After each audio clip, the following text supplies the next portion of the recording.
Good evening, ladies and gentlemen. Thank you very much for coming here this evening. I feel honoured to have you all here, such a wonderful body of people in this wonderful room. I'm Robin Wells, 54 years young, bear that one, young, and I've been channeling for nearly 25 years.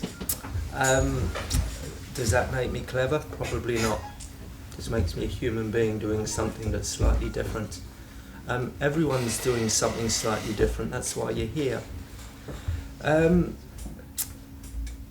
This evening is going to be split into two segments. The main body of what it is I'm going to share is going to be in the second half. But if I started off with that and shared that with you initially, it would spoil really its information, because sometimes you need to know about the journey that got you to that place, because you know, if you want to be a great artist or a great musician, you've got to work hard. It doesn't just come to you. You've really got to put some time and effort into what it is that you do. And there has to be passion, there has to be care, and ultimately there has to be love in there. Now, I've struggled with a lot of those things probably for 50 years. And it's only really been in the last 4 years where I've actually broached something that is so important, and it's called love.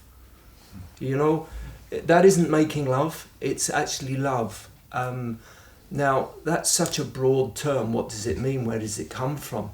But all I know is that the day that I realised that I got to cop on a bit, and I started working with that energy in its pure form, things started changing for me. The dialogue that came from me as a channeler changed, and the content of that dialogue changed. And from that day forth, I realised that I was going to be different. Not different in the fact that I'm clever or better than anyone else, it's just the fact that I actually wanted to get to a place, a plateau, where the information that was coming through was different. I didn't know how I was going to climb to that height or where it was going to come from. Now, my auntie Carolyn, who has been my spiritual advisor since I was knee-high to a grasshopper, always said to me, Robin, when you learn the ramifications of love, you'll know what I mean. And I remember thinking, do excuse me, Carolyn, silly old cow, she doesn't know what she's talking about. Right? You know, teenager, young 20-year-old lad that knows best. But you see, you cannot put wise heads on young shoulders. You can't. You have to grow and you have to develop into the body that you find yourself in. So, for me, where did it all start? Why did it happen? You know, when strange things occur in your life, you don't realise they're strange at the time because you think everyone else has them. When you see colours and you see things slightly different, and when somebody walks by, something's walking past them like a shadow, and you think, well, all kids see that. I just naturally assumed that's what went on. Apparently not. So, you know, and as you develop on as an individual, you realise some of these strange things are different, they're isolated down to you. And then you also find yourself in a family, respectfully so, because my mother's here, who have lots of things going on in their lives and they don't have time to listen to what it is you have to share with them, because they've got money to make, they've got stresses, they've got marriages to keep together and other children to keep going. So I kind of kept most of these things to myself. Because firstly, at that point in time, when you're young, you don't have the ability to create the words to explain what's going on. There isn't a vocabulary inside you. So therefore, it gets internalised. From a very young age, I developed a system which was called internal dialogue, where I spoke to things or I spoke to myself and I listened for an answer. Invariably enough, not one answer came, about 20. Okay, you know, if anyone tries to develop their psychic abilities and start asking questions up there, you'll get lots of answers and you don't know which one you grab hold of. And there isn't anyone to show you that route. You have to find it out yourself and fall over and graze your knee and find you'd gone down a dark cul-de-sac. So those are all sorts of things, and I call it the spiritual apprenticeship. You know, if you want to be a good carpenter or something, you have to go and do these things. You have to go and learn to do things wrong, and then eventually when things start becoming right for you, you go, okay, if I hadn't have done all those other things that appeared wrong at the time, which weren't incidentally, they were just growth areas of yourself. You have to go. You grow. And that's what I did, just like all of you guys did in whatever careers you chose. Now, the career that I chose was a carpenter. I chose to be a carpenter.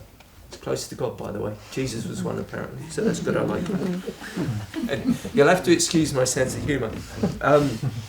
But the spiritual apprenticeship started for me very young. I can remember very, very early on being taken away at night.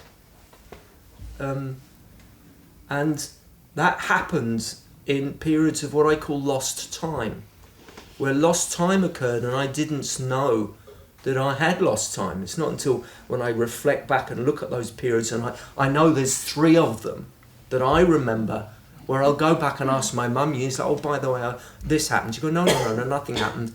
And only 5 minutes had elapsed, but I know something very profound happened in those periods of time. But I didn't have an answer to what those were. I didn't get those answers till later, when I was ready to understand what they meant.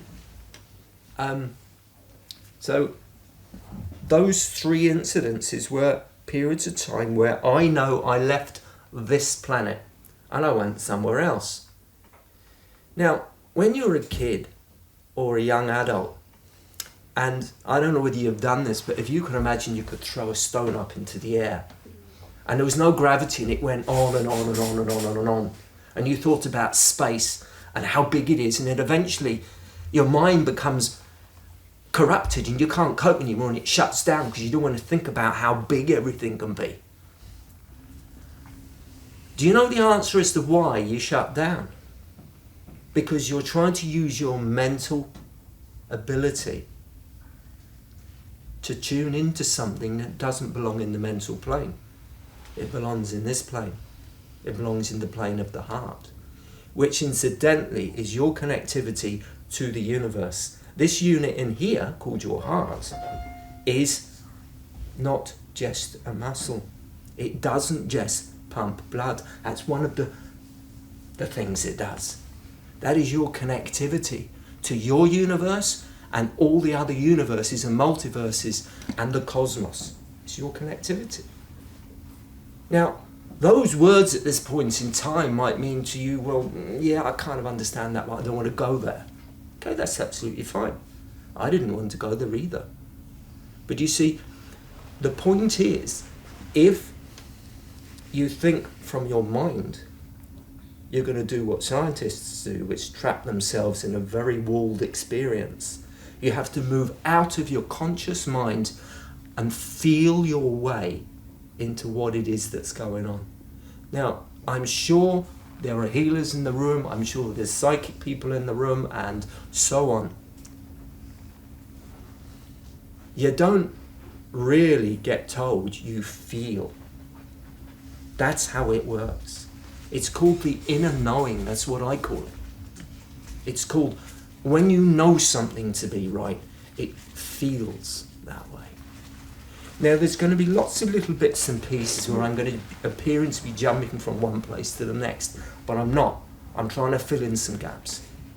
Okay? Now, one of the things building up to what happened to me in the last 3 years is the previous 51 years. One of the things that I needed to come to terms with was what was those 51 years about, apart from really, really doing a very bad job of imitating a human being.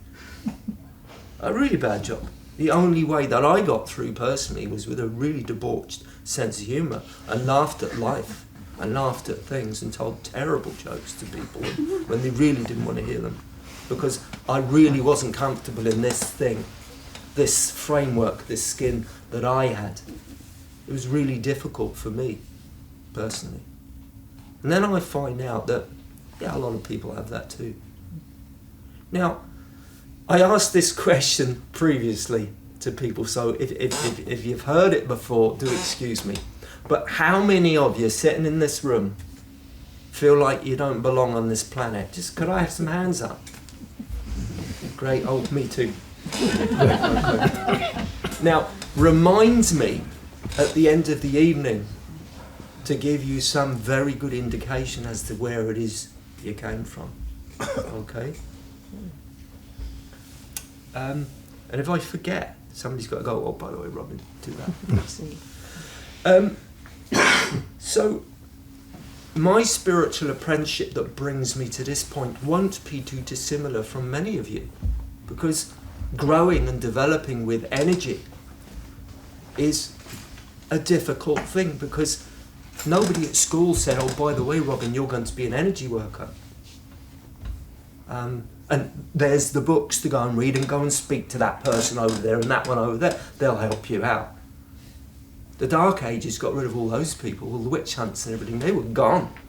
Most of the doctrine had been burnt and lost or hidden away for certain people to hang on to. So most of us were left pretty much to fend for ourselves. We're called non-conformists. Would you ever cop on, lads and lasses? Would you grow up and get yourself a job and settle down? How many people have heard that? Yeah, and there's something inside you going, do you know what? All these people that have settled down and done all this stuff, they look really miserable. Yeah. You know, at a very young age, I copped and I thought, I'm not going to do that. I don't want to do that at all, thank you very much. But I didn't know what it was I wanted to do. I just wanted to break out in some respect, but it wasn't a breakout in the form of being really bad. I wanted to be really good, actually. I wanted to be loving and caring. Most of these people that weren't breaking out were going and doing jobs and things that compromised just about every ideal they have inside them. They're having to tell lies every day, selling things that really aren't worth the value that people are asking for. That is what we get ourselves into. It's a trap. So, do excuse me if I'm stepping on a few toes, but that's what I've perceived over those 54 years that I've been here. So what I did realise very early on was I need to do a 50-50 thing. I need to pretend to be a human being and go and do human being stuff. Because we all need to earn some money, you know, we're not aboriginals and we do not wander around and live off the land. We have car tax to pay and the mortgage and whatever it is that we get ourselves involved in. So those things have to be paid. But the other side of me, the other 50% was the rebel and the one that was going to go and do all the other bits and pieces that you don't get paid for.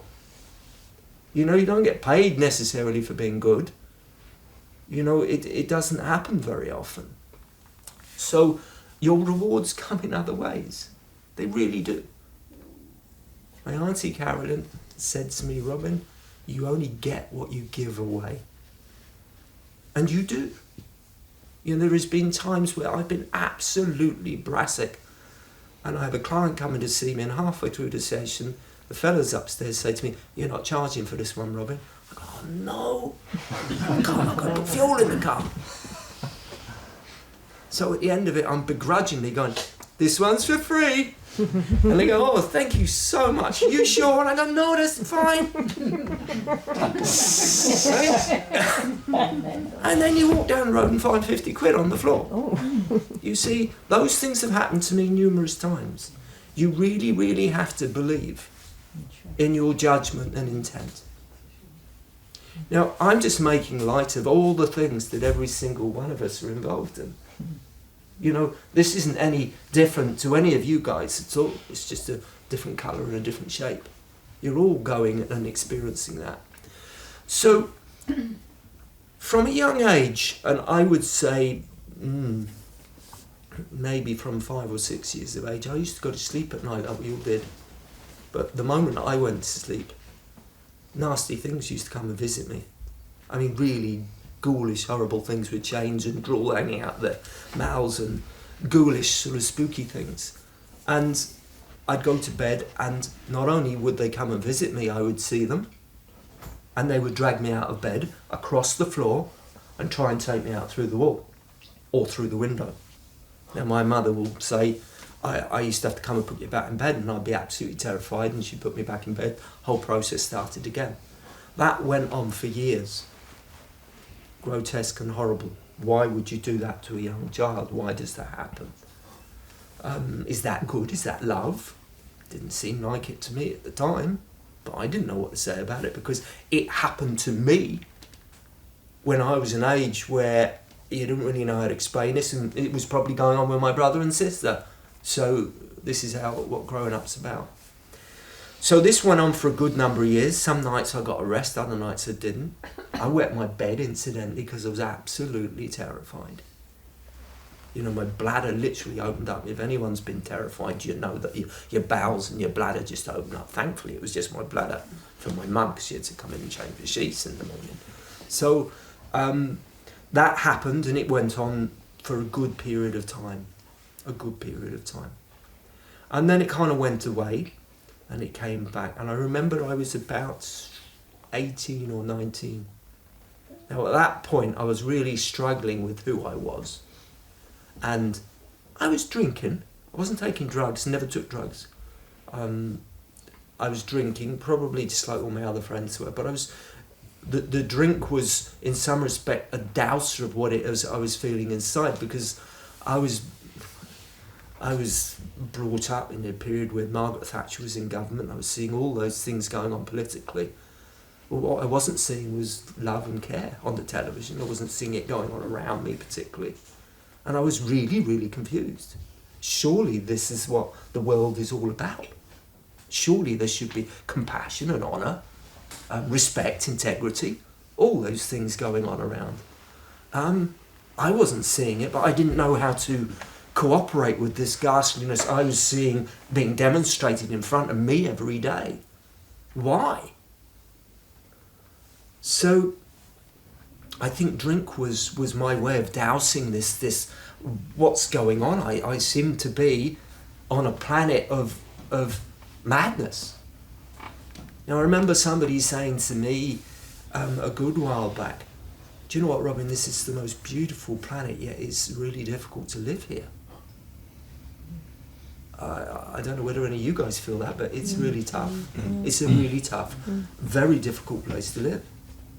We are actually on potentially one of the most beautiful planets in the universe, yet it is a war space. It's an open war ground of emotions, spirit, soul, genetics. It's a complete mishmash of total madness. So this isn't de-establishing anything. This is just making a remark. And even more so today.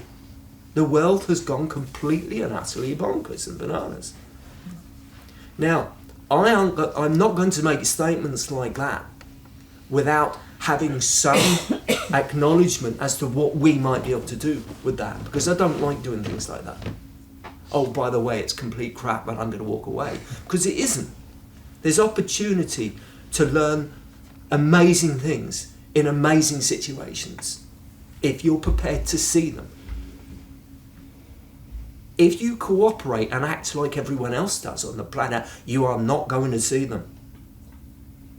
So that's about every single individual one of you in this room actually going, I have a divine right, absolutely and irrevocably a divine right to love and care. And I will stand in my own light. Just as Gandhi said many moons ago, be the world you wish to live in. Don't expect anyone else to change around you. Don't ask them. Do it yourself. So when I made that decision that I'm not going to go up to anyone and say, oh, by the way, you're getting it wrong. Here's the way, because it's, that's my way. That's invading somebody's choices. The only time I get an opportunity to share what it is I feel to be right is when I'm asked to speak or have a client come in to see me. Do you know, it's a euphoric moment for me, because I don't find sitting talking in front of people a task in any way or form. I absolutely love it, because I'm talking about the very thing that I'm so passionate about and have always been so. So all I'm doing is going, well, look, guess what? I love seeing and experiencing all these wonderful things, but it's been damn tough to get here. Now, these ghastly things that used to come and drag me out of bed at night went on for a long time, 18, 19 years of age. And then one day, this ghastly ghoul came down at me, and I'm making fun of it, but it was really unpleasant, really terrifying. And they changed shape and all sorts of things, and just the horror story went on in my head. And I'd have my eyes open and I could see a plane going by in the darkness from the window. And so I knew that I was actually three-dimensionally seeing these things. And later on, the girlfriend that I was with at the time, called Melita, I remember looking round and seeing her next to me, fast asleep. And this thing was there again. I turned back and there you are. Yeah. Nice. So one day I did a remarkable thing. I clasped my hands together and sent it love. And it morphed out of the room and left at high speed. And I thought, how long does it take me to cop that one? So I started doing that. It seemed to work nicely. It didn't seem to like love very much. I didn't understand why. So that was when I was about 17 or 18. I got to about 23 and you know, all sorts of weirdness and strangeness went on in between, known as life, basically. Got to about 23 and I got another visitation. I thought, here we go, let's do the love thing, and it didn't go. Now I'm making fun of this and having a bit of a laugh, but it wasn't very funny at the time, believe you me. It didn't go. So I'm going, right, next stage on then. And this ghoul changed, morphed into this being of light. Beautiful white light in front of me. And it said to me, my boy, you've experienced what fear has done to you up until this point. Never ever worship fear when there is love. Now I was 23 when I was told that. And did I really understand the ramifications of what that meant? No, but I do now. It was incredibly powerful. Now, at around the same age, 23, 24, really struggling.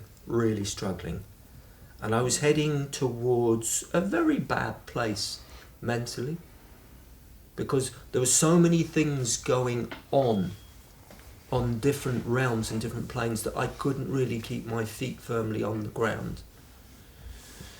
And I was working, I was running my own business. I was in the building trade at a small building firm in Crowborough in Sussex.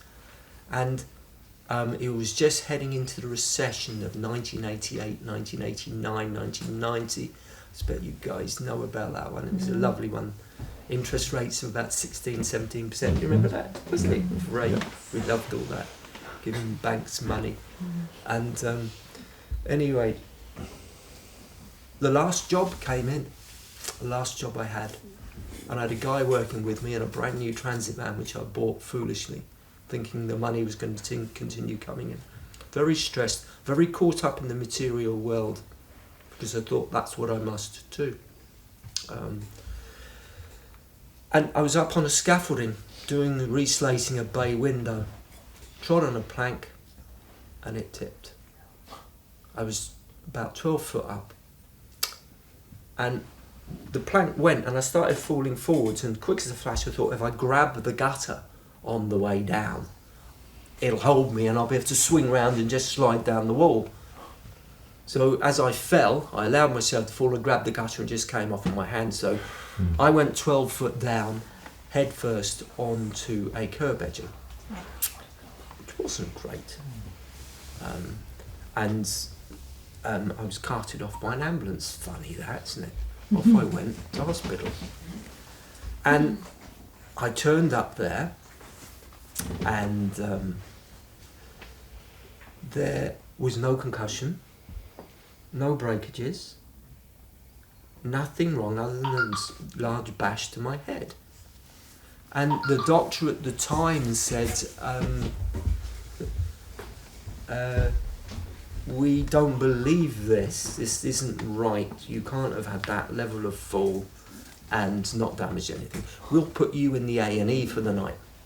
Now if anyone's spent a night in the A&E, whether you're a nurse, they're not great spots, are they, let's be honest. And if you were trying to get some sleep, it isn't great hearing tubes being forced down throats, people trying to stop all sorts of strange accidents and blood, and then drunk people coming in blaming their wives for their cut fingers and other bits and pieces. It was about 3 o'clock in the morning. I had got to sleep, and at about 3:30, because I remember looking up at the clock and I could see some movement in the corridor, right at the end of my bed was this glowing light, a glowing light. And I'm going, right, okay. And it moved round the bottom of the bed, up the side of the bed, and it was here. And I'm looking, going, because I mean, listen, we're all into spiritual things, but actually, if you woke up in the middle of the night and there's a ghost next to you, you're going to go, ah! Yeah, you'd like to know it's going to turn up. If it's suddenly there, it's going to frighten you. So I was genuinely frightened. I was thinking, what's this? But it wasn't sinister in any way. It was, I believe it to be an energy form that inhabits accident and emergency units, that's there to either take people away or push them back onto the planet again. I really do. And I thought to myself at that point, and I really do think at that point, lad, you can go if you want, but you haven't done what you've come here to do. What do you want to do, sunshine? And I've probably gone, well, I'd like to go, really. They go, you're not going, son, you're staying. So I stayed. And these moments, you don't realise what they mean at that point in time and what they were all about, because having witnessed and experienced things outside of here, the further you get away from the planet, okay, time has no reference or relevance. Now, NASA sent out 3 space probes, this was in the 80s, with chronological digital time units on each of the space probes. They orbited the planet at different distances. And when they came back in 4 years later for servicing and whatever, each timepiece had a different time signature on it. And they were baffled. The scientists were baffled. How can that be so? Now, I can remember reading that when I was younger, going, right, okay, that just about confirms everything I kind of feel, but what does it mean? So these are all the sorts of things that were going on in my life, just like they were going on in yours. This is exactly the same questions that we're all asking each other, and we haven't really got the answer. And when you search for an answer, often you're reading a book or a paper, and then all of a sudden there it is on the page in front of you. Because mentally you've been throwing out a request to have an answer to that, and the universe listens. And it throws it back to you. And you get your answer. Now, I've realised as I've become reasonably skilled at what it is that I do, that I can ask questions. Hey guys, how are you doing? Now when I'm chatting away to guys, and I say guys or whatever, there isn't a spirit or anything I'm particularly talking to. What I'm actually doing, respectfully so, is speaking to my own consciousness. The consciousness that has been part of this universe for time beyond. Just like yours has. And that energetic part of me has been part of so many different existences, not just this one. Now, it's taken me a long time to get my consciousness away from this stranded bit that we have on the planet. Now, I'm not going to tell you guys how you must do that, but I'll tell you how I managed to do it. I stopped thinking about the answers. I stopped screwing with my brain, trying to internalize how all these things were happening. And I switched my head off and I felt it.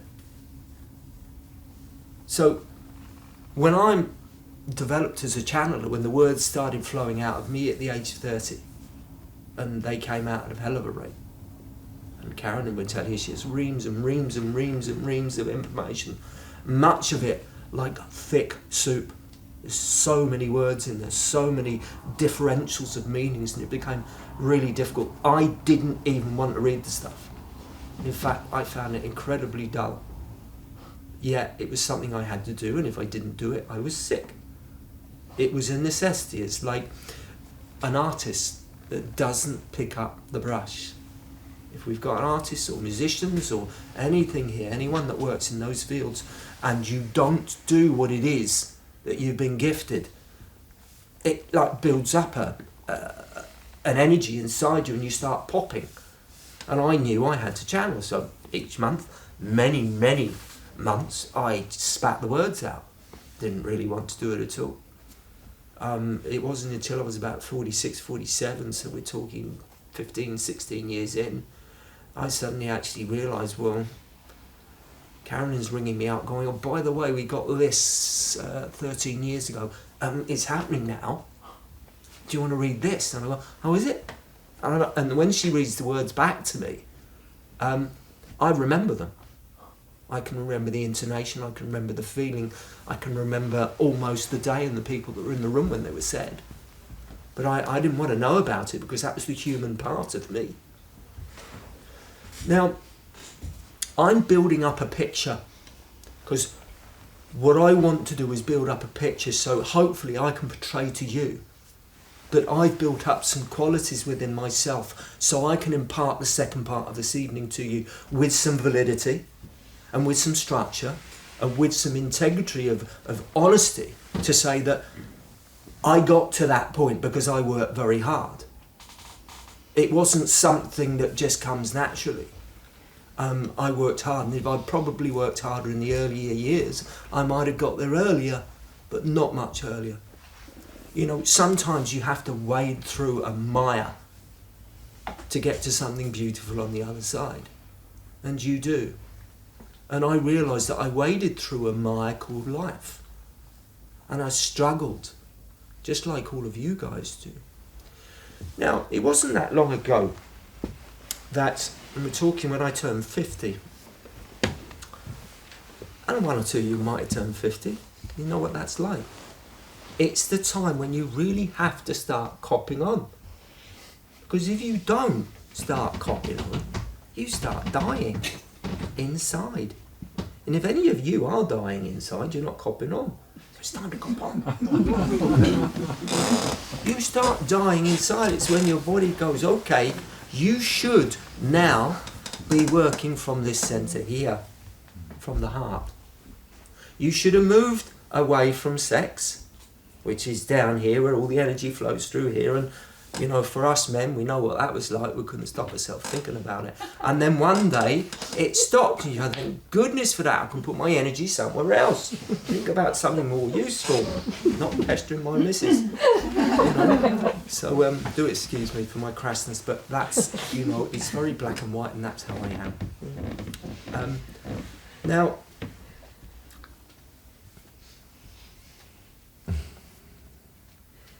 when I got to 50 years of age, I was told, Robin, the channeling's going to stop. I thought, thank goodness for that.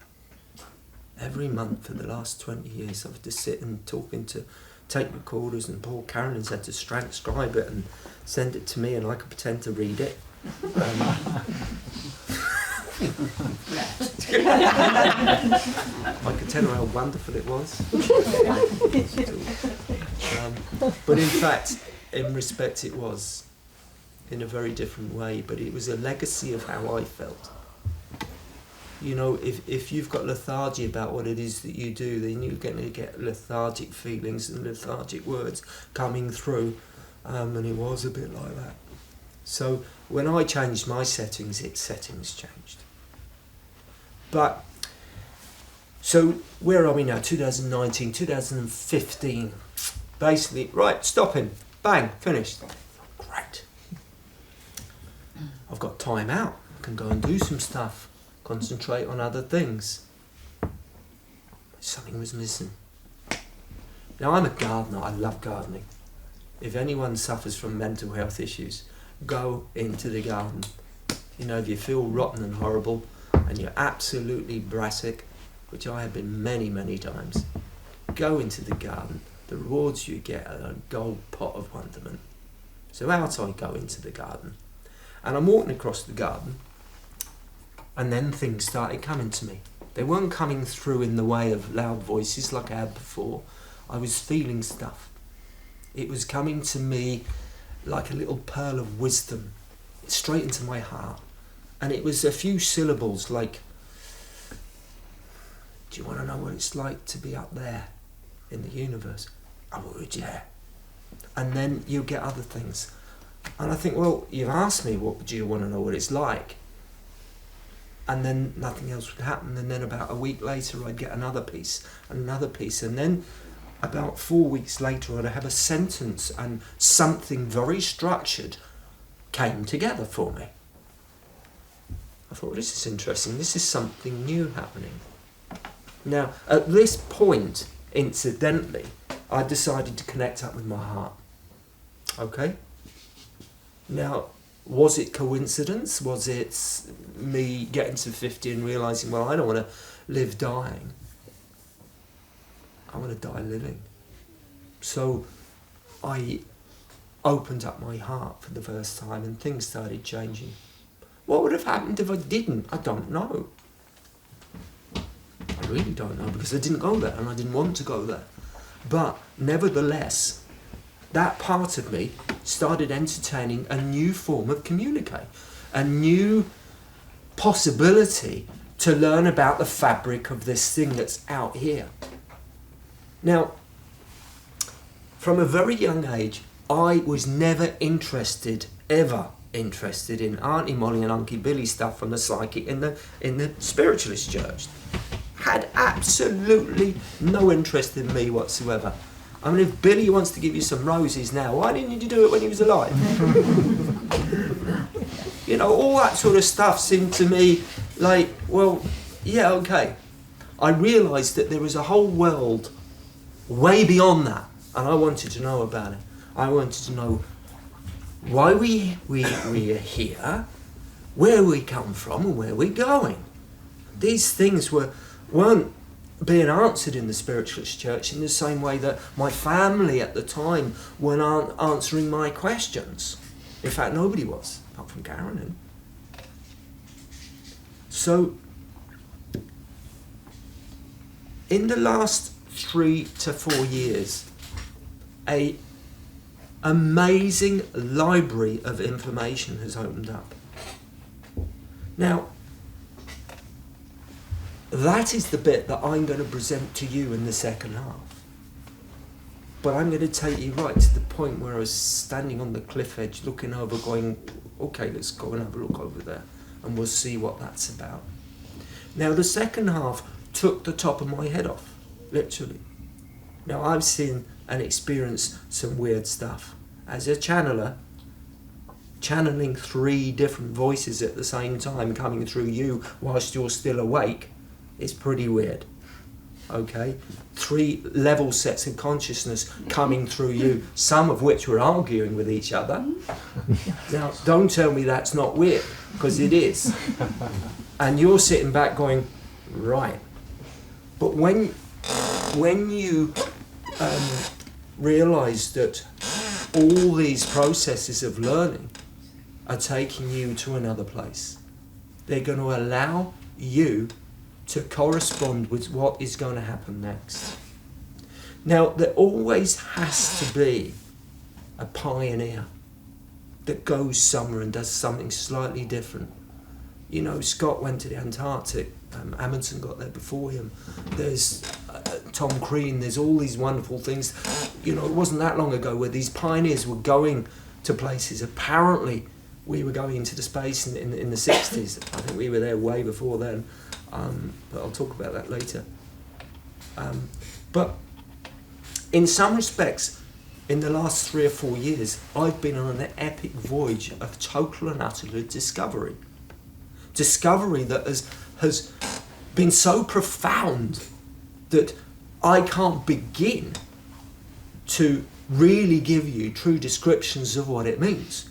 So when the second half comes, okay, I'm going to do my very, very best to try and embroider some form of fabric so you can take that home with you and go, do you know what?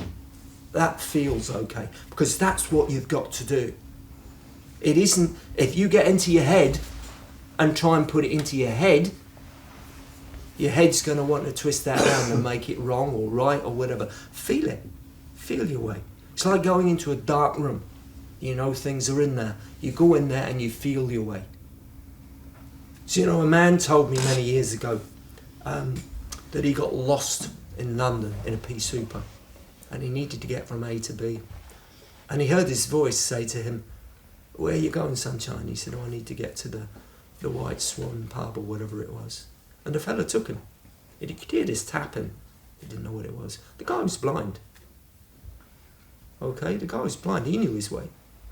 But this guy couldn't see because there was a pea super. He could see, but he could see something very different. Now, to close down the senses isn't being ignorant. It's opening up other senses. Now, we have been spoon-fed, telling us that the mind is the builder. Yes, it is. It's one of the builders. Okay? We have a Trinity. Okay? The Father, Son, the Holy Ghost, written in the Bible. Okay? The conscious, the subconscious, the superconscious. Okay? The mind's body and spirit.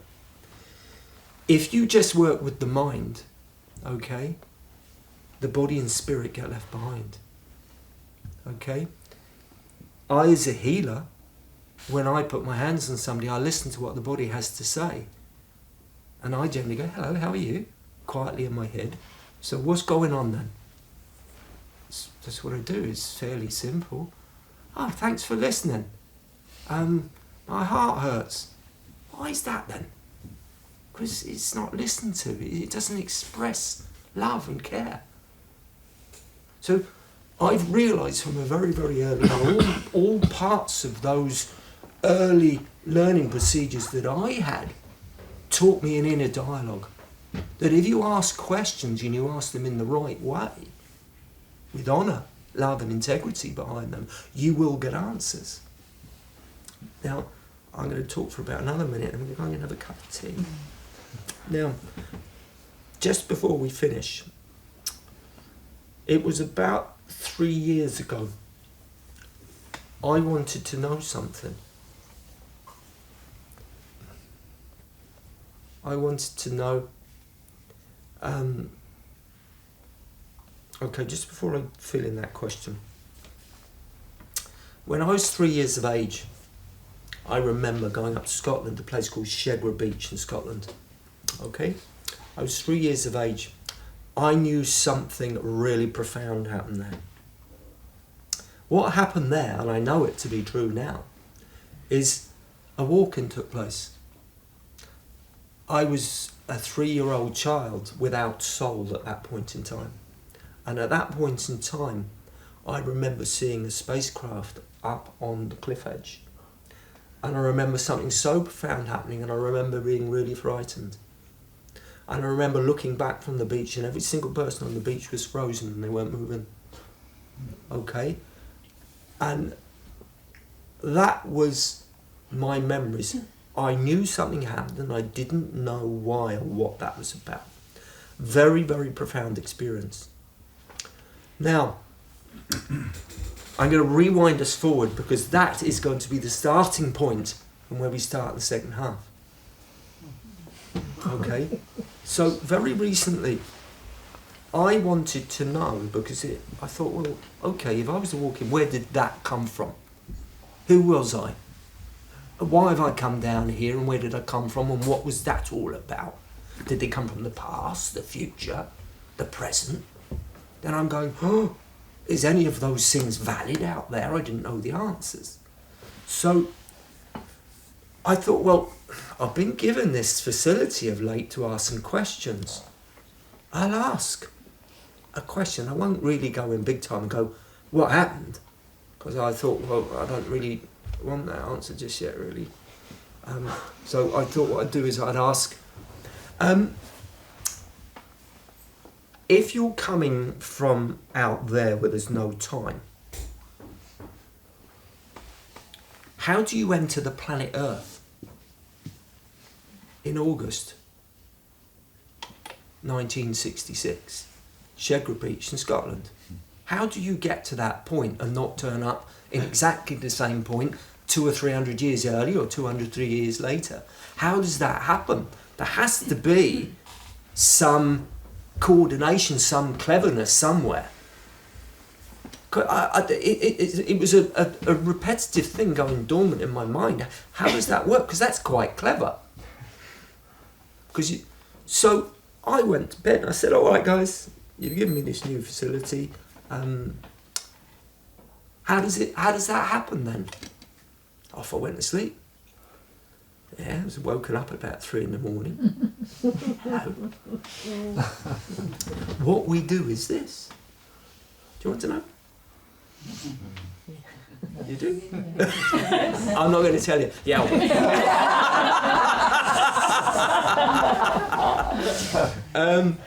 So this is how we do it, they said. There are other ways, but this is the safest.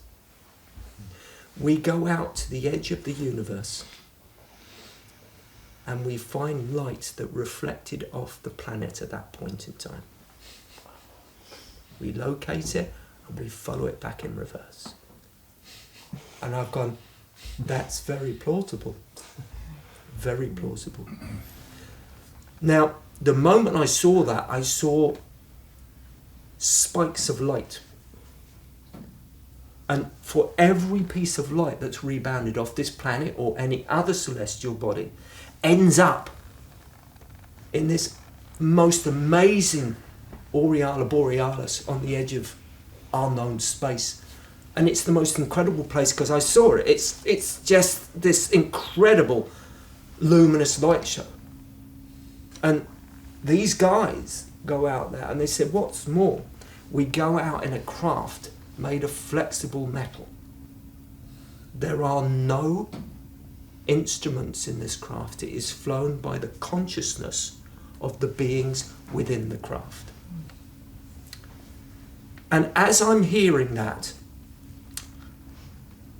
I realise that the consciousness can only go to places in the universe where it is matched. Now that's really clever.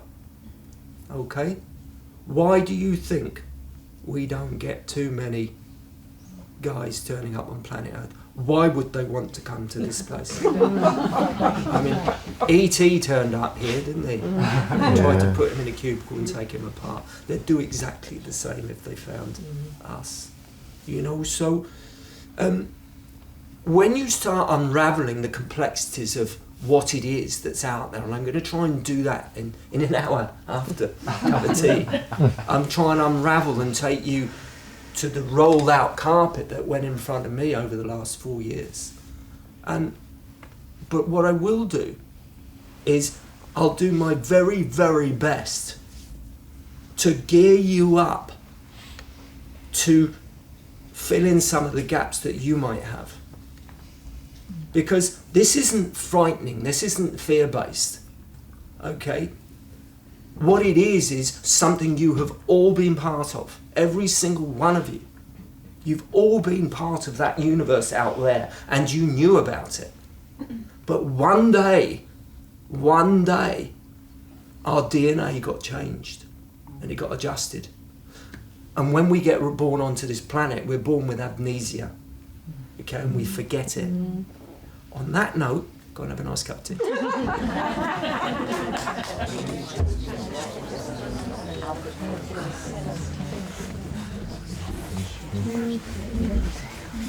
How are we doing, folks? How was tea and biscuits? Lovely. Good. Always does the job, doesn't it? As we move into the second half, I'd just like to say I'm eternally grateful and thankful for you guys coming out this evening and listening to these words, because words in themselves don't have any meaning if you haven't got ears to listen to them. Okay? And I cherish the ability to share the words that I'm gifted. And they aren't my words, they're words from the universe that come with love. So I'm hoping that these words that flow out of me this evening shower you guys with love. So you can go away and sprinkle some of that wonderment on everyone else that you bump into.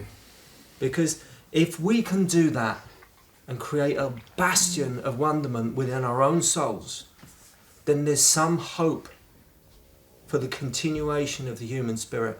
Because this is severely in question right now. And I'll bring you to the reason why I'm saying that.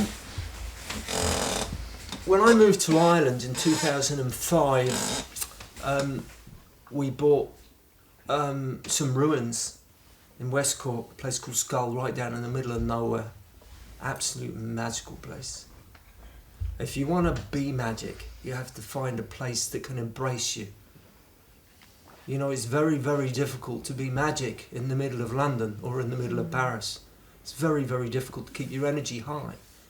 So you need to go to places that are going to be a resource, that are going to scoop you up and love you when you don't feel loved. And you have to go and find those places and create a wonderful garden of Eden for yourself. And we did that as a family. We shipped off. I had a 1-year-old, 6-year-old. I was a 40-year-old then, less grey hair, still telling bad jokes. And my beautiful wife Helen, and off we went. And we had no plans whatsoever other than just experience the wonderment of nature. And we didn't have a plan B, so if it didn't work, were we going to come back to England? No.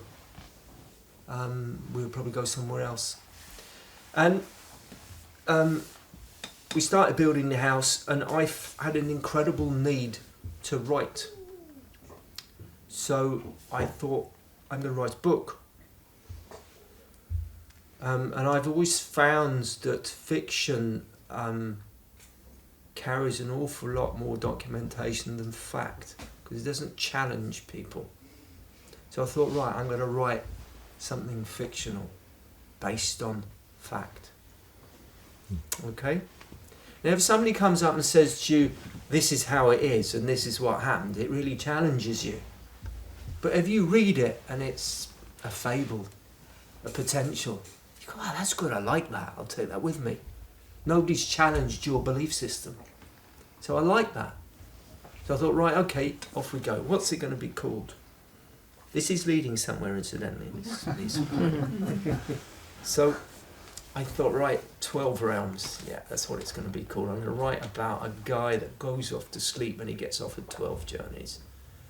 And these 12 journeys take him into places where I've been. So that's great. So I got a computer at the time. I wasn't very good at typing, or I certainly wasn't very good at grammar. You have to go to school for that, don't you? And you have to listen. Weren't very good at that. It's good at other things. So I went through a really, big learning curve on trying to gather together the momentum to be able to create the written word out, what was going on in my head.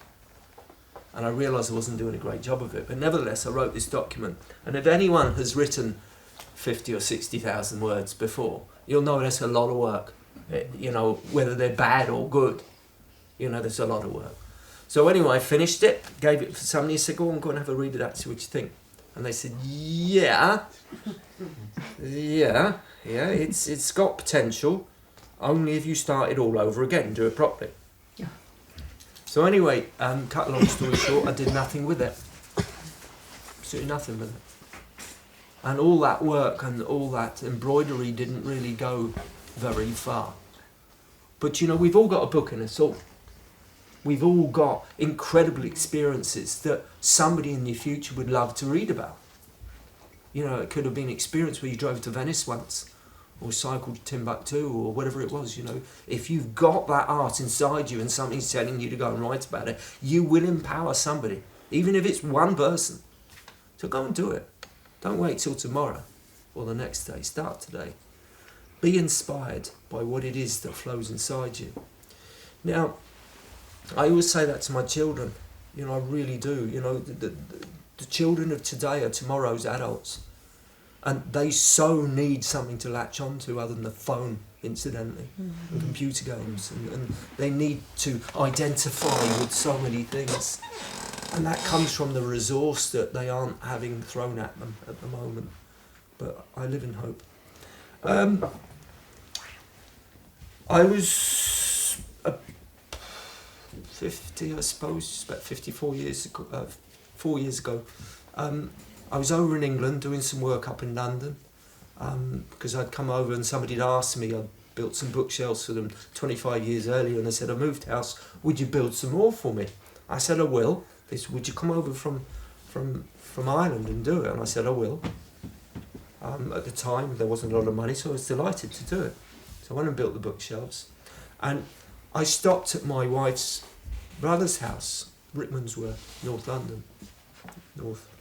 West London, I think. Never reached Ryde Library, northwest. And we were sitting having a glass of wine and having a chat, and he said, you wrote a book, Rob, didn't you? I said, yeah, I did. Can I read it? He said. I thought, oh dear, it's not very good. And I knew it was sitting on this old computer, which I hadn't plugged in for about 6 or 7 years, and it was tucked down the side of the piano at home with other stuff stacked on top of it. I knew where it was. And I knew the battery had gone because I'd taken that out, so you had to plug it in permanently because there's no battery life in there. So it kind of ignited a little spark in my head. And I went home and I was very excited to rush upstairs and see if this thing would still light up. And I'm an Apple man now. It used to be Windows, and that familiar sound of Windows opening up and asking me for a password, which I didn't remember. Yeah, and then I remembered that I used to write it on a little post-it note on the inside of the flap of the cover, you see, very secure. So when I went, opened it up, and there was all sorts of old pictures and wonderful stuff, and then there was the 12 Realms book. So I opened it up and I started reading. I'm going, yeah, okay, yeah, that's all right, that's all right. Gonna have to start again. But the story's all right. So I started again. Amazingly, my grammar had improved immensely, but nobody had taught me. And amazingly, I mean, listen, I have an ability to tell a story. As you can probably hear, I can embroider it with all sorts of things. So the story wasn't the problem, it was being able to get that story down onto paper and to be able to do something with it. Now, in between time, I had no connection whatsoever with the fact that this was going to lead me somewhere way, way more than I ever thought.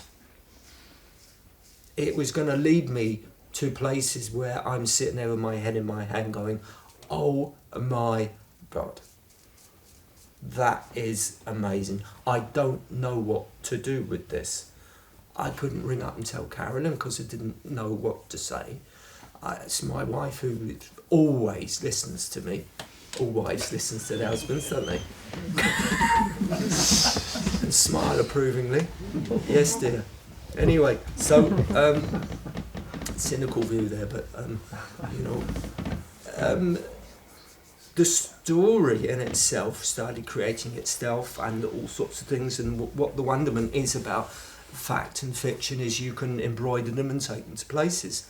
In between time, bearing in mind, 50 years of age, I said to you the channeling stopped, and then this new thing that was starting going on, I decided to open up this amazing piece of equipment we all have called the heart. Opened it up and took all these bits off that we're told to do, like close it down. Why would you ever want to close your heart down? You know, we're told to close it down after healing. You know, why don't ever close your heart down? It needs to be open at all times. How are you going to learn? You know, if you close your heart down, you're closing the bad stuff out and the good stuff. Okay? It needs to stay open. Just like a door. How can anyone walk through into your house if the door's closed? How are you going to learn anything different if your door is closed? It has to be open. Okay? Yes, there's wicked, awful things out there, but if you work with love, they don't come near you. Don't challenge them ever. Don't go putting your energy into places that are going to strain the life out of you. Only do something that allows your heart to go yes. All right? I cannot recommend that enough. So many people get involved in things that drag them down pits. Don't do it. Don't get involved in things that don't need your input and energy. Stay balanced, stay loving, stay caring. Switch the news off, throw the newspaper out the window, and believe there are as many good things going on in this world as there are bad. Because there is. Now, end of rant. I'll move on. Now, so I'm writing about this young lad that goes off and have these dreams. And in the back of my mind, 3 years of age, do you remember the lad Shegra Beach, walking, didn't know what happened? So, when I was out in Australia a good few years ago, I was travelling around with one of the two geniuses I've worked with in my life. People that could really make magical things happen. One of which was a guy called Alan Sales, who sadly has passed, and another one called Cameron Dawson. And I was out working with a guy called Cameron Dawson. We were travelling back from somewhere about 200 miles outside of Melbourne. We'd just been working in a clinic with the Aborigines and such, like amazing stuff. And we were driving back, and he knew I was kind of involved in channeling. And he stopped the car. I said, Rob, he said, I'm going to go and find out which planet this stuff is coming from. Good Australian accent. Right. So he stopped the car. It was pitch black, and there was this wonderful bastion of light and celestial wonderness up there. If anyone's been to Australia, you know what I mean. There's so many more stars up there. I thought, Jesus, what's he going to do? And he was a kinesiologist, so out came the arm, and he was pointing up in the sky, and then I'm pointing here, and then he spun me around, so I couldn't work out where I was. And each time, on the fourth occasion, he said, right, you've gone to this same place. He said, right, and he looked up in there, and he knew where all the celestial bodies. He said, that's the serpents up there. So that's where it's coming from. So I had that logged in my brain. Now that was 2001, probably 2002. Serpents, boy on beach. There's a bit of a picture for me. Not much of one, but a bit of a picture. And some potential imagination in a book. So, I think, okay, right. I'll start writing, and there's this particular story about this young lad that arrives on the Serpents. And on the Serpents, where it's a planet incidentally, and I'm going to talk from what I feel, okay? Because nobody's told me this, but this is what I feel. The Serpents is a planet that is an enchanted planet. And it's a place where a lot of other planetary beings would go to try and escape what was going on in the regimes on their own planets. And the fact that it was quite a difficult planet to control, no control systems were there. Because believe you me, there's a lot of control systems on not only our planet, but on other planets. And there's reasons for it. So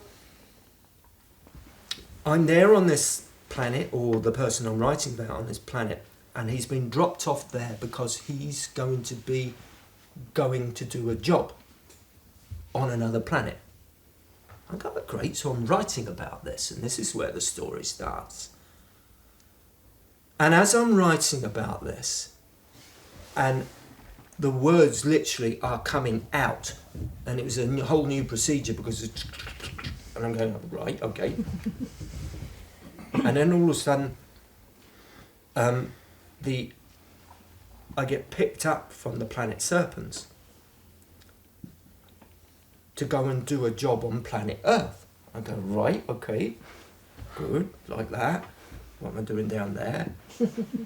And then as I start writing, I turn up in 1968. Shegra Beach. Parents. And I'm sitting there going, oh my goodness, I'm telling my story.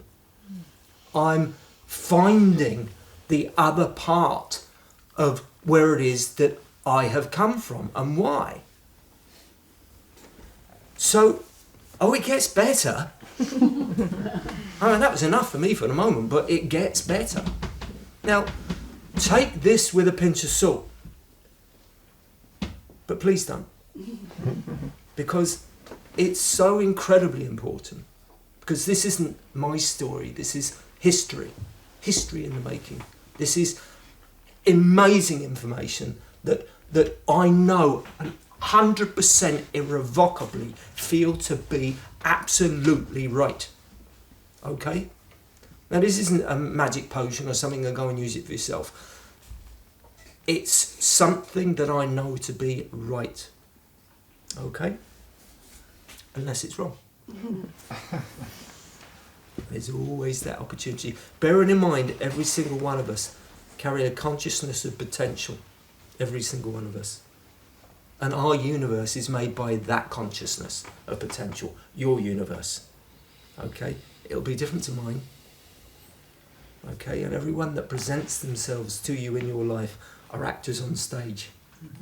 Reflecting back to you. Okay? The universe that you're creating for yourself in front of your eyes. Now, before I go on,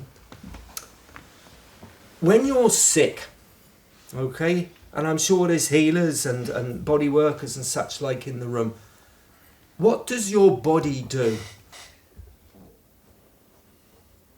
Creates immune responses, doesn't it? Okay? So when you've got a sick cell within your body, and you're going, where's he going with this? Right? When your body is sick, you've got cells in your body that are rogue cells. And they're called free radicals, and off they go, and then your body creates immune responses and it douses them. Okay, and it tries to implement a change so homeostasis comes back to your body and you can be well again. So when you get the flu, you have sick cells. Okay, and your body will eradicate and remove them. Do you instruct your body to do that? Does your mind instruct your body to do that? It happens symbiotically. It happens because it's a natural response. Okay? Now, where's he going with this? Gets bigger and better. Right, so I've landed on Shegra Beach, plugged into this 3-year-old child. I've seen the craft. I was transported, my soul was transported in something called a crystal. It's called a communicator crystal. And this communicator crystal is like a quartz thing, okay? And I can't describe it any further than that, my friends. It's a quartz body that is known for carrying souls. Some of which these crystals stay, and the soul stays in there, and they act as communicators for different bodies of evolvement, some of which are used as vessels just as transport. It's like transporting soup in a warm soup in a flask, and it takes it somewhere else and it's put in there. So do excuse my very black and white demonstration of what it is, but that's what it did. In my case, soul from the serpents to planet Earth, and then into me. Right, that blew my gaskets. because I'm like going, right, okay, I've been okay with this for a while. I knew I was walking, didn't know what had happened, didn't know where it connected up, but I'm now getting some form of response as to where it is and whence I came from. But why? Why is it coming in this story? And I asked that question. It's because I can't be interfered with in that way. It was coming in a very natural way, and it was only coming in bits and pieces. Now, it's terribly exciting for me to impart this story. It's terribly exciting, and I'm hoping that I can impart some excitement to you, because it's incredible for me, because everyone's had a similar journey. Everyone's had a similar experience, because you're all listening to it and you're all interested. So, how did this start creating some legs? What did it mean? So,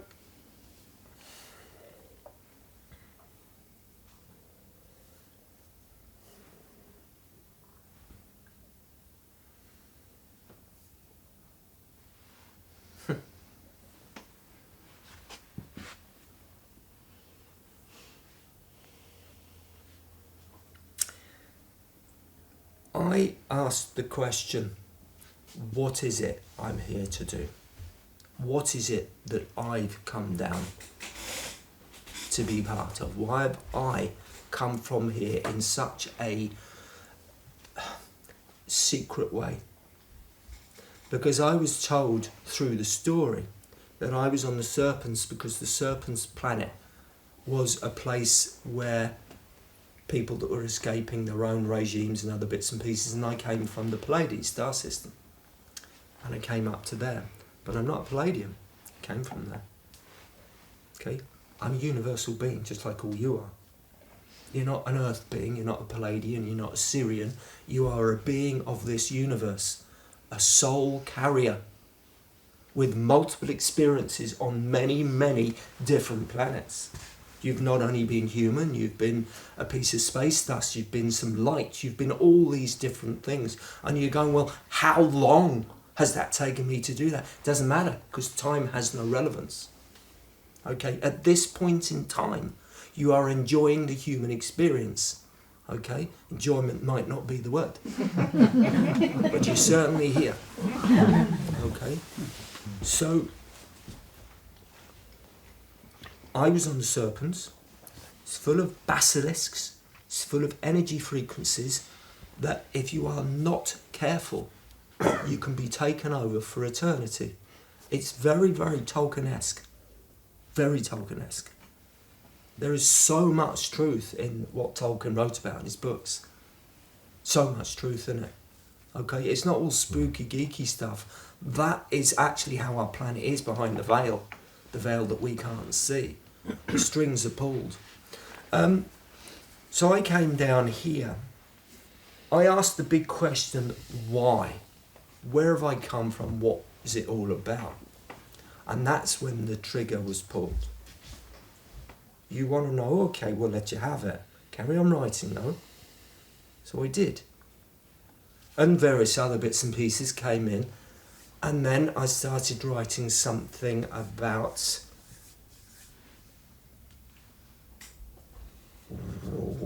many, many thousands of years ago, when the planet was, this planet that we're stepping on and part of, was a utopia.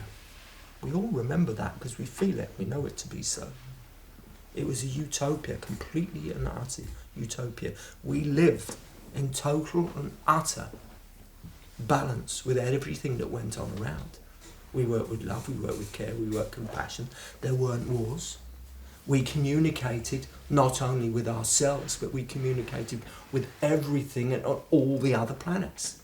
When we needed to go to other planets, we went through portals. We didn't use crafts. We knew exactly how to go to other parts of the universe, to communicate with other consciousness. That's how it was. And I'm going, right, okay, feels okay for me.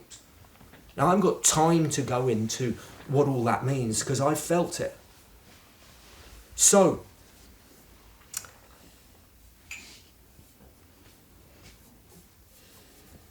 planet Earth, there was, and this is Tolkien-esque. I've never read any of his books. I've watched one or two of the films, so I don't know, but I've since realised, because what actually happens is when I get given information, often what happens is I watch a film 2 weeks later, or I read a book 3 weeks later or something like that, and that information is there written in front of me. So I go, okay, that's the proof I need. But I don't really need the proof because I use this unique piece of equipment I have called my heart, and it tells me so. It's right, it feels right. So we had what was known as inner Earth and outer Earth, okay? And there was a portal point between outer Earth and inner Earth, okay? Take this as a story if you want. Take this as whatever you like, because it doesn't have to be true, okay? I'm in no way stating that this is true. I'm stating it's possible. So I don't want in any way to invade any of your personal choices or feelings. But bear with me, all right? So, inner Earth, outer Earth. Two utopian centres of wonderment, working in unity, not only with themselves, with their hearts, but with the universe.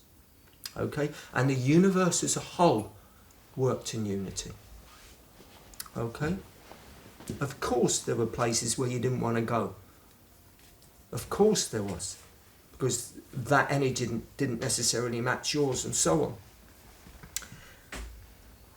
A certain number of beings on above Earth, okay, and I'm writing this and I didn't realise what was going on, wanted to harness the energy of nature. Okay? They wanted to harness it. And nature was saying, it does what it does and it doesn't need any assistance from anybody. Leave well alone.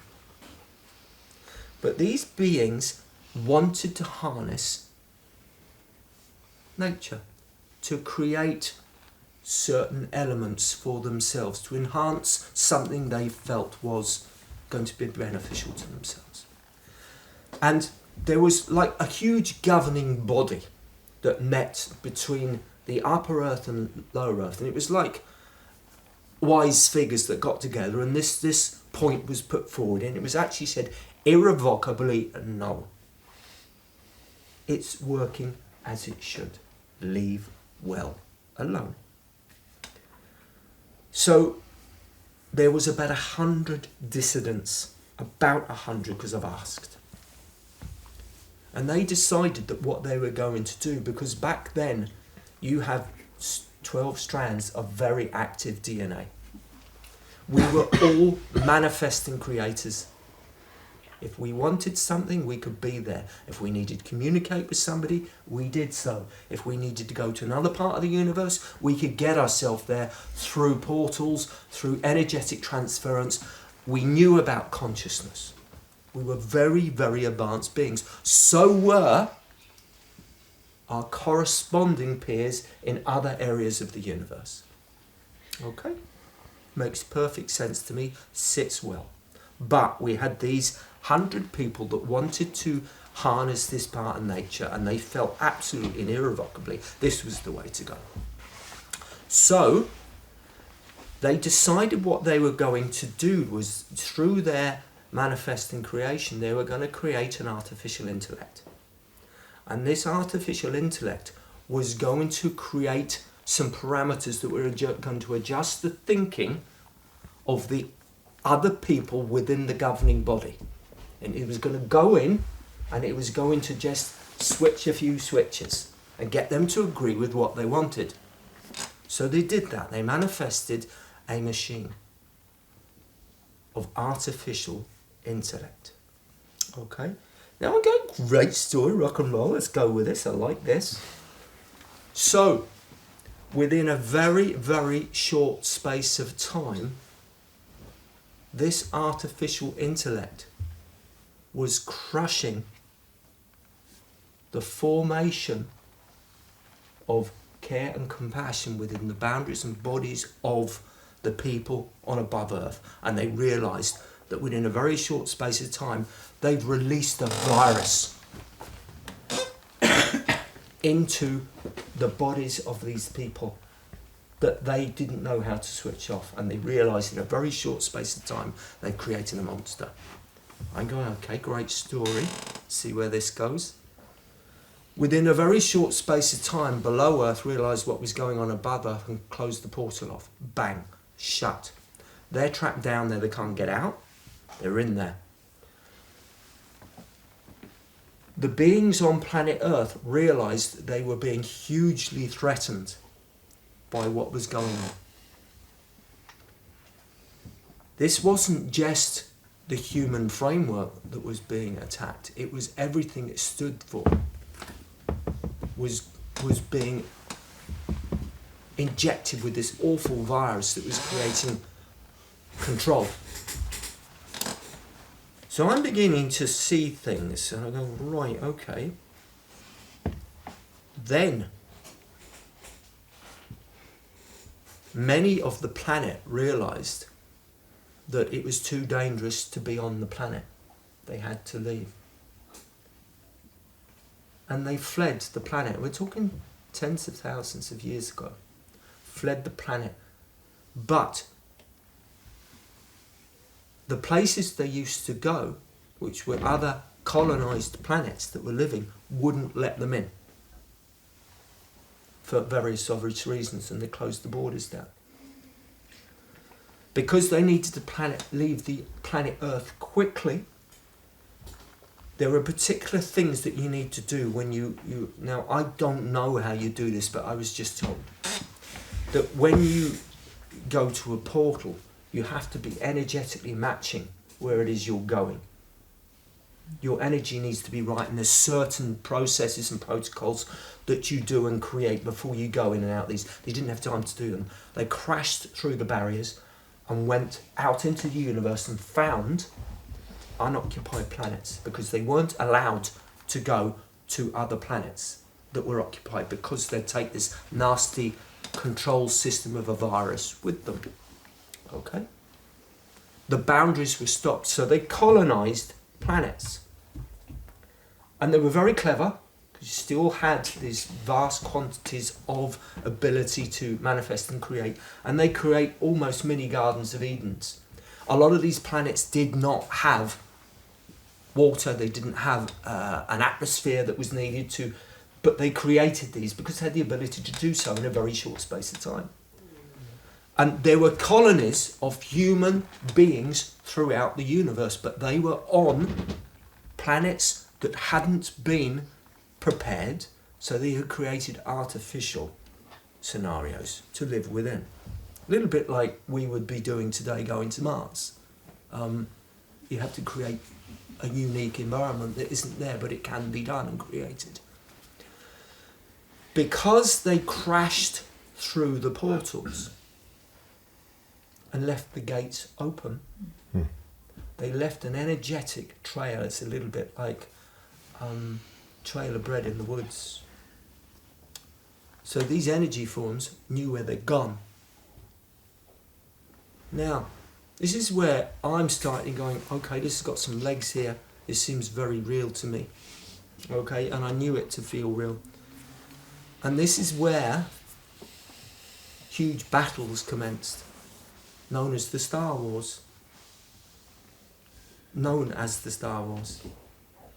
We know, we've been out to places, there are bodies of planets still there, where there are frameworks of buildings and such like still there. They're on Mars, they're on the Moon, they're on other planets as well. What's also been noted by the space probes is there has been atomic warfare, atomic weaponry used on these planets. The only thing that you could do to stop these energy forms was explode atomic weaponry down through the gates to try and close them, but it didn't, and that's what they tried to do. So the people that left the planet, there was also a lot of people that stayed on the planet. Okay, And what was gradually happening was people were losing their ability to love, care and be honourable, have integrity, do all those things. And these energy forms, okay, that were created carried no soul. Now, if you can imagine, the description that I was given was a car crusher in a scrapyard. If you go into a scrapyard and you press the button that says on, and this machine just goes and grabs a car, puts it up into its fold and crushes it up to its cube and spits it out the other side, and there's a big body of metal squares out there. That button's been switched on and these things have just been told to implement something, and they're doing it artificially. So they don't carry heart, they don't care. They don't care whether blood is spilled, families are separated, complete universe is ruined, planets taken apart or whatever. They just carry on doing what they're doing. Does it sound somewhat familiar? Wars, completely stripping of... Now, as these energy forms start creating themselves, because every time they just replicate themselves, it's very easy. Just replicate and replicate and replicate. It's called mitosis. Okay? They've created such a boundary of facility that they now want soul. They need soul to be able to continue. How are they going to get soul? Because they don't have it themselves and they haven't been gifted it. Okay? So, the only way a human can give away its soul is if they give permission for that to happen. Now, this is where it became a little bit spooky and frightening for me, because I didn't really like it very much. And it sounds dark and unnecessary. But I'm being given this information. Why? Somebody has to be given it, whether it's me or somebody else. If it's true, what do I do with it? Keep my mouth shut for a while until I can accomplish what it is I need to know. But it's an immense responsibility to be given this information, whether it's true or not, because I'm not saying it is. I'm certainly not saying it isn't. Okay? Now, those that stayed on planet Earth were gradually being crushed. Okay, you had your empires. Now, I was told about one of the last bastions, the last beings that were totally and utterly untainted by this energy, because they created a way. And that was a good few years back. And in comes the story of King Arthur and Avalon. So I'm going, okay, right, this is interesting, where's this going? Now, a few years ago, I was sitting channeling with Carolyn and Karen, and we were told that many years ago the planet didn't have the trap of incarnation and so on. Now, I find the whole process of incarnation, reincarnation, how that recycled energy works, immoral. It's immoral. Because it doesn't work for me. The maths doesn't work. It doesn't seem energetically correlated correctly because it's been tinkered with. It's run for a different reason. We are recycled on this planet. We used to be universal beings. When we died, we had an opportunity not only to incarnate on this planet, but within the universe. Okay? Not just on this planet. Not only that, but we also used to be able to take with us the wisdom and memory and everything that we had and learnt everywhere we've been. We carried that within our genetics and our DNA. It was there. How immoral and wrong is it to be born to this planet and be completely deleted of what you did in your previous lifetime? You're an amazing artist or a musician. Why can't you bring that with you? Now, I'm not going to rant on about that. I've always found it immoral, and I didn't really want to read the baloney that's written about it, really, people trying to structure some form of scaffolding to make it real, because it didn't seem right to me, so I wasn't even prepared to buy into that. But that was me. I was prepared to challenge that system, and I wasn't going to challenge anyone else's belief systems. But nevertheless, it didn't sit right for me. So,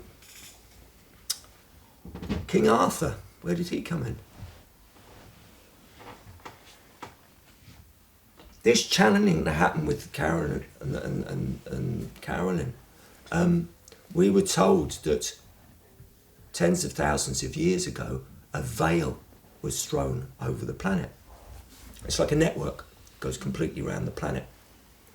And every time you die, that strand of light that you're connected to with the God consciousness doesn't allow you to go back to the universe.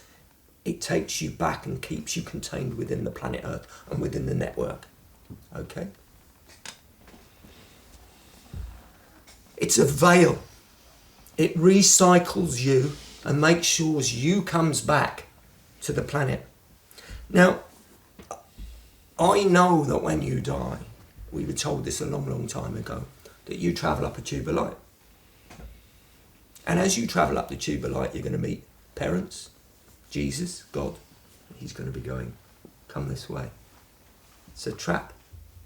Bear in mind it's a trap. Because when you get to that place, you've got yourself recycled back onto the planet.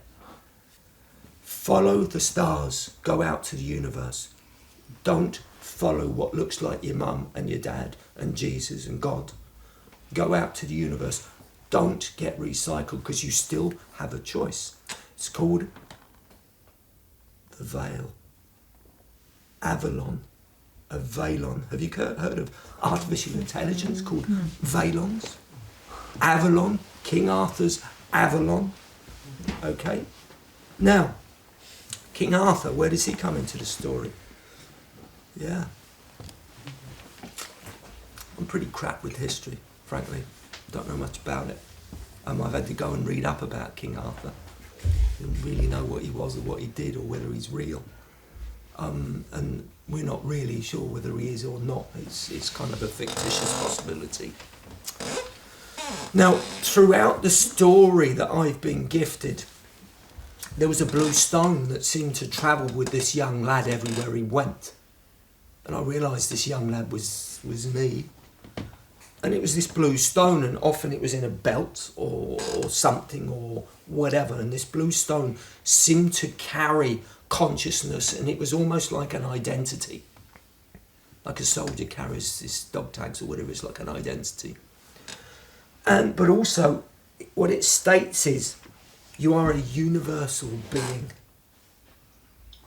Always have been, always will be. And here's the codes on how you can go to all these various different places. You're going to need a bit of help, sunshine. So these blue stones travel with me. So I keep seeing this blue stone in my mind's eye, and I kind of didn't know what it was all about or whatever it was. Then King Arthur comes up, and I was told that King Arthur was the last bastion of the lands. They still held the original rights to ownership of the human spirit. Okay? Ownership of the human spirit basically means they knew that they were universal beings. They knew that they had the ability to communicate with their brothers and sisters outside of this planet. That is an incredible record of knowledge and honour.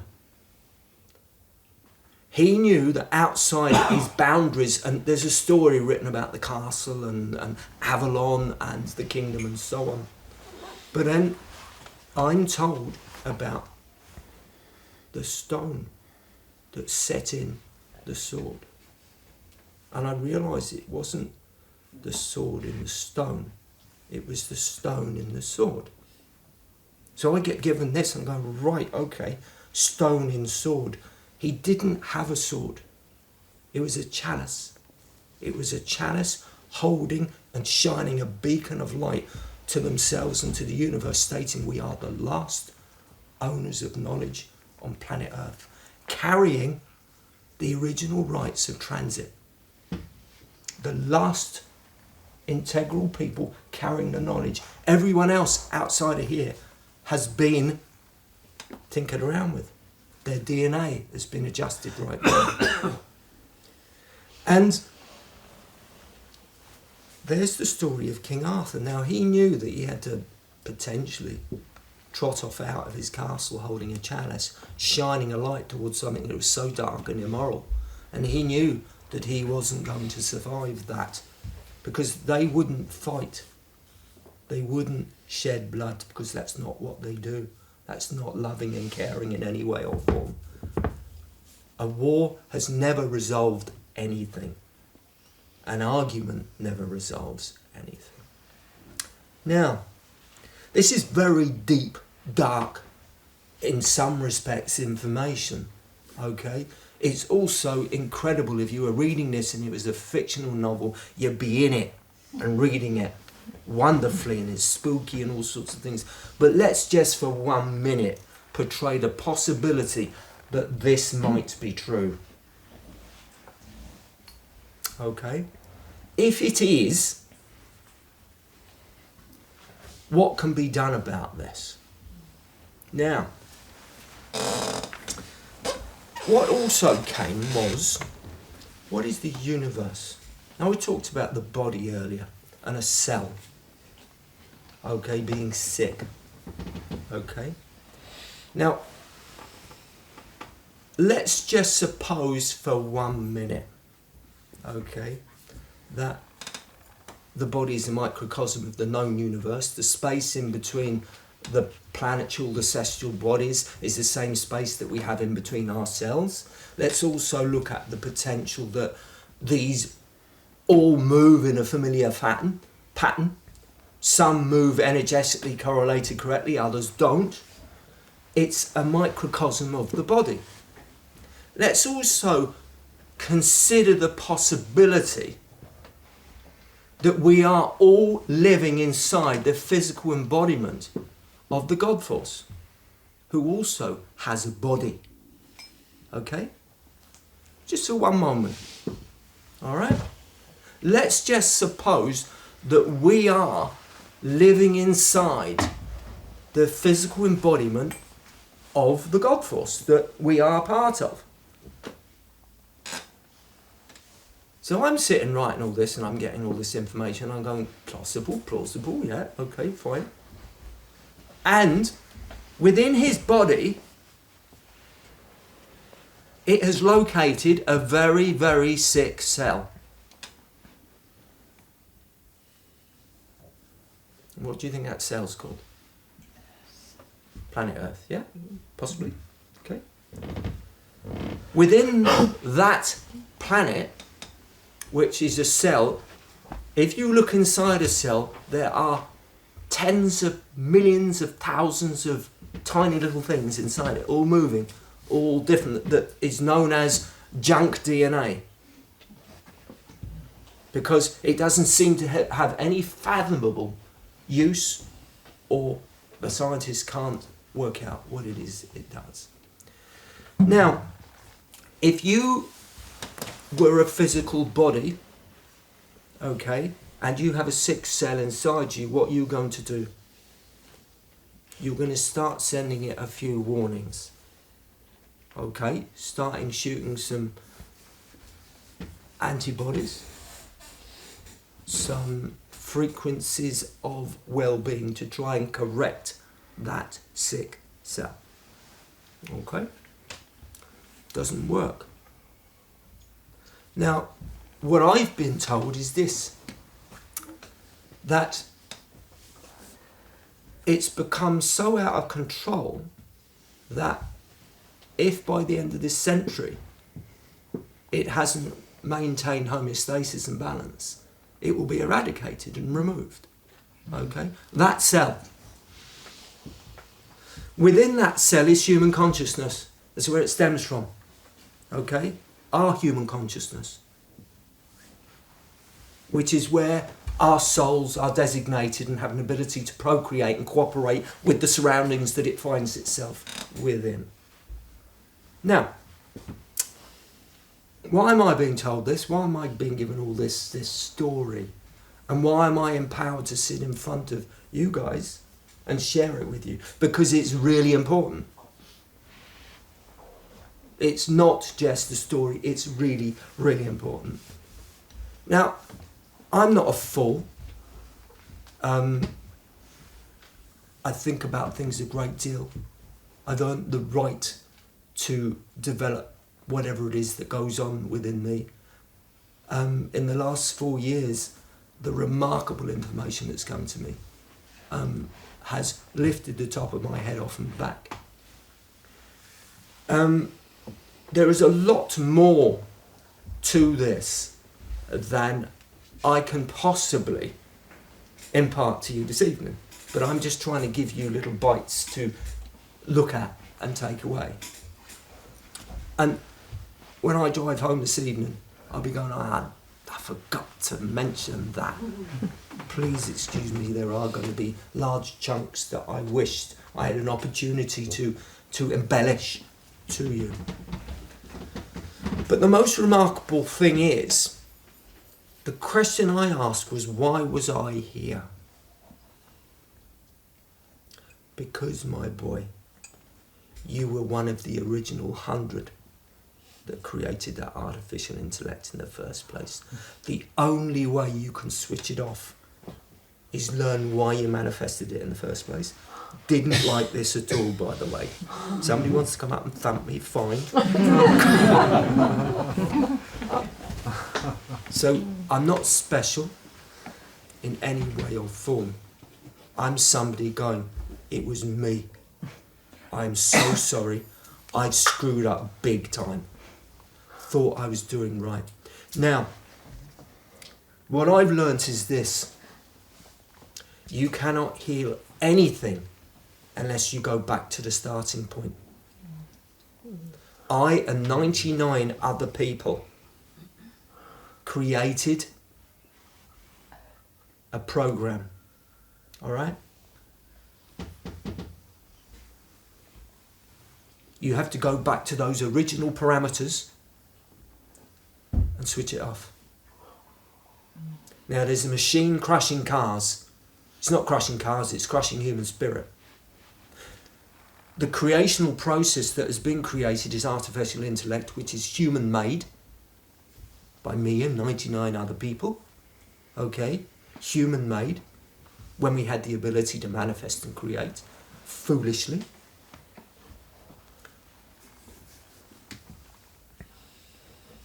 It needs to be switched off and stopped. This isn't outer space coming to get us. You remember at the start of this I said to all of you, you all wished to go back from where it is you come from. You all came from here. You lived in utopia. That's what you remember. That's what every single one of you yearned for, to go back to that place. Every single one of you had families, lifestyles, abilities ripped away from you because of the foolish act of 100 people. Okay? But it was balance. Everything in the universe has to have balance. Now I know that when you have light shining in one corner, there needs to be a balance with dark down the other end. So in some respects, all I was doing back then was corresponding to energy functioning, which is creating the opposite end of the spectrum. Okay? I'm wise enough to understand that. Now, it's a really tall order and it's a tall story. Now, I'm also going to throw another coin in the mill pool. It's going to be a real difficult one. Didn't like it initially myself. Think about the sixth cell. Think about God. Okay? Now, God is the all-loving, all-being person. Yet he doesn't have control of what goes on within his body in the same respect that none of you do. Do you see what I mean? You don't tell your body to do everything it does. Most of the time it's doing it remotely. Most of the time it's doing it because various chemical things go on within and it happens. I mean, the huge ramifications of just getting up out of a chair, for instance, right? The first thing you need to do is think about that. And the second thing is neurons fire from your brain that inspire your nerve cells to fire the muscles, and then things happen. So God doesn't have control of all the cells within his body, but he loves them all. Now, I'm not talking on his behalf. I'm just talking on behalf of somebody that's trying to look at how the mathematics work.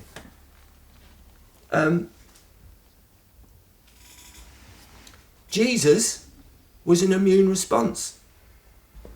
Really strange thinking process.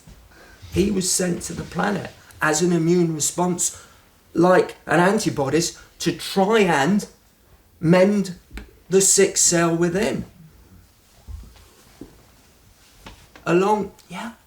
Was he also one of the 100? I don't know the answer to that. Good question. Good question. Very good question. Thank you. So what's happened is all this story has come to me. I know I have to share it.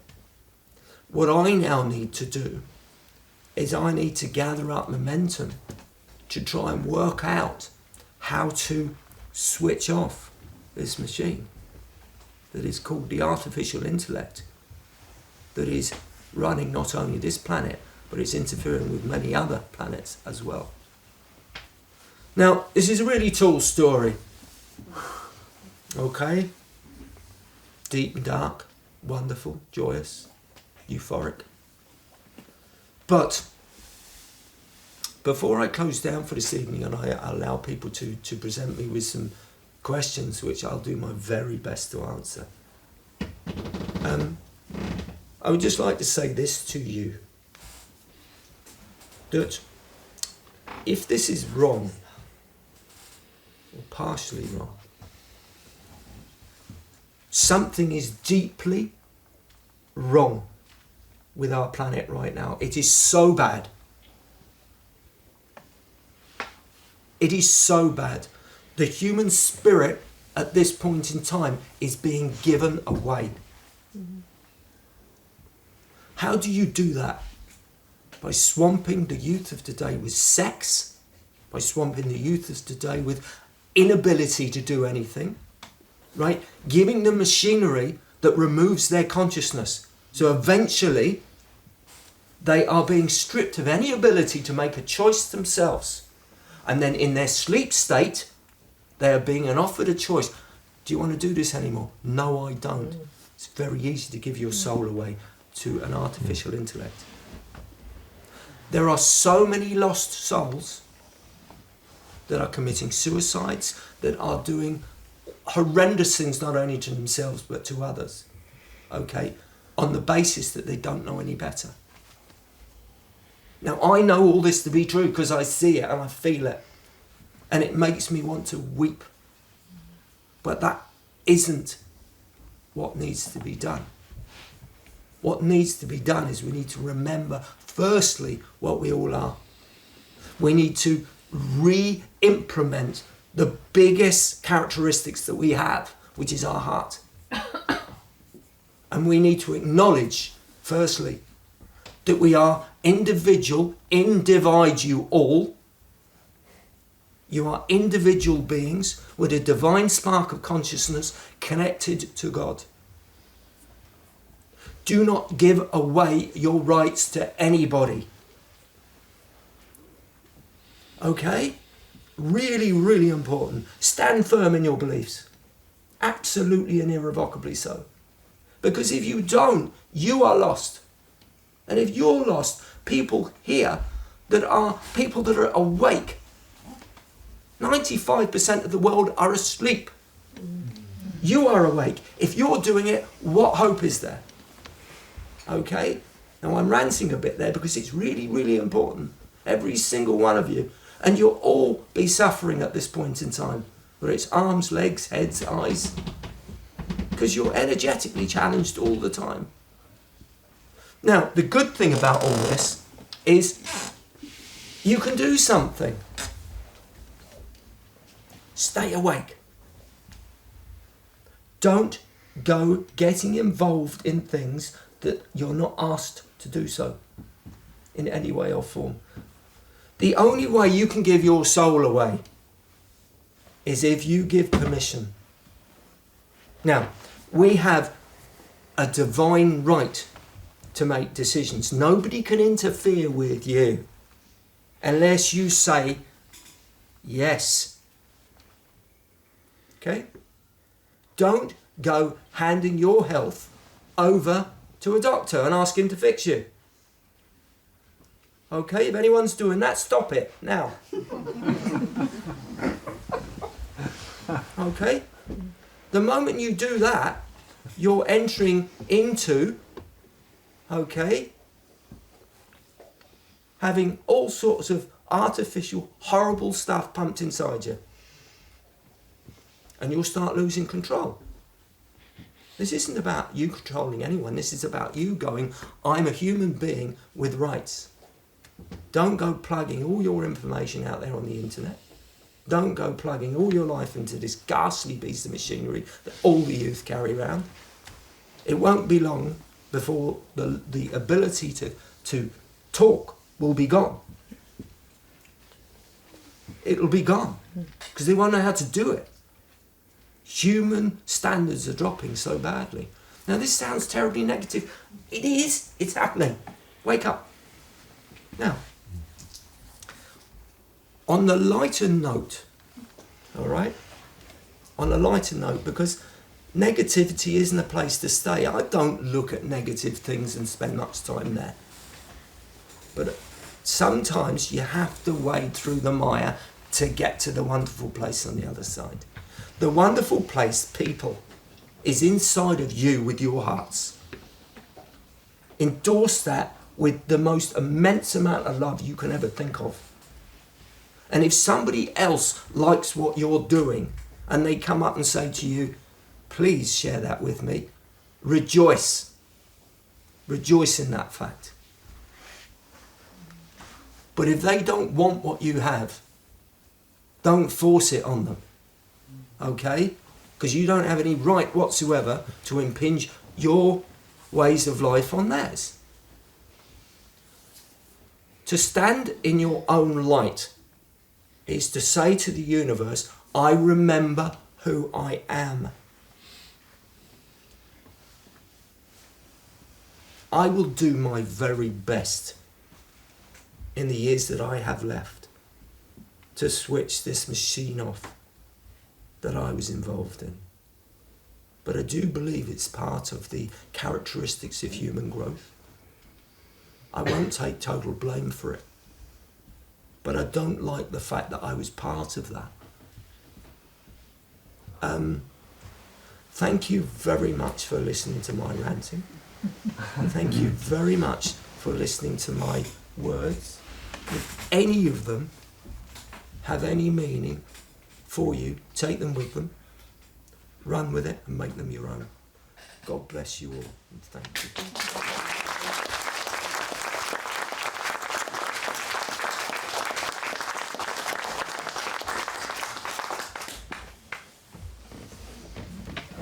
Take questions. Absolutely not. Oh, what a shame. Robin, yes. Well, Robin, at the very least, your story is at least highly metaphorical and therefore totally relevant, I think, if you take it even on that level. Yeah. Another thing, are we talking about Atlantis, the ancient stuff? Or is it before that? Does Atlantis appear in your story at all? Atlantis, Lemuria, Mu, all the previous existences were all part of a clearing going on, but not a complete cleanse. A complete cleanse is the eradication of the planet and human spirit as we know it. So yes, it was part of, bearing in mind an immune response from God. Do excuse me as if I'm talking on his behalf, because I'm not. I'm looking at it from a perspective that that immune response isn't instructed by him, it's just a natural energetic process. So that natural energetic process, when you start getting sick, your body's recognising it way before you're actually sick. And it's trying to do stuff. It's only when it gets to the point where your bodily functions get affected that you go, oh, I'm not well, but you were not well for a long time. Now that time span seems minute or small to you, but if you look at on the big scale of things, the process going on within God could be only happening in a blink of an eye, and that's 10 million years to us. Now, I forgot one big piece of information. I was told that the universe is replicated in the conch shell. And I thought, well, what does that mean? And they said, if you start your journey at the opening of a conch shell and you go down in, and you get right into the innermost point, you then re-arrive back out the opening again. That's how time and space works. Okay? Now, when you look at, well, if we're looking at cells and all these things going on and planets and universes and other bits and pieces, it's huge. How does that work? Is there this massive expanse? No, there isn't. What actually happens is it just constantly curves and turns back in on itself. So it can be happening in a space like that. And we're within that space, but when you walk in, it's like the TARDIS inside. Mm-hmm. Now, somebody at my last talk said to me, isn't that wonderful? Consciousness. Mm-hmm. I thought that's great. Thank you for sharing that. Anyone else? Yes. You mentioned Arthur. What is Arthur in whatever form he is at the moment? My understanding is that he is El Moria, an ascended master. What is he doing according to your thoughts? Okay, as far as I know, very good question. Thank you for that. From what I gather, all those bodies back then that carried the embodiment of universal knowledge were thrown into a lake. Now I know this corresponds with, but I didn't know this at the time. It's called the Lake of Tears, and they're in this lake also with the chalice, which was a sword, but it's actually the chalice, and it's down in this lake, surrounded by basilisks and serpents, keeping them in there, and it's suppressing that knowledge. Now I don't know where this is, and I don't know what it to be, and you may be way more knowledgeable with those historical elements myself, but I don't ask too many questions because I get answers and sometimes I don't want to hear them. So that's how I see it. Whether that is true or not is another thing. Ascended Master, very possibly. He certainly carried the knowledge, and he carried the genetics of 12 strands. So if that's an Ascended Master, I'm okay with that. Yeah. Yeah. If we want to delete this program, Yeah. I was thinking the biggest force on this world is love. Yeah. So would this be the answer to develop everybody of us more and more love? This would mean, for example, also coming together in groups, offering programs for other people who need help, to help them back on the way of love. Okay. One of the problems with creating resistance, and it is resistance, it's an opposing power.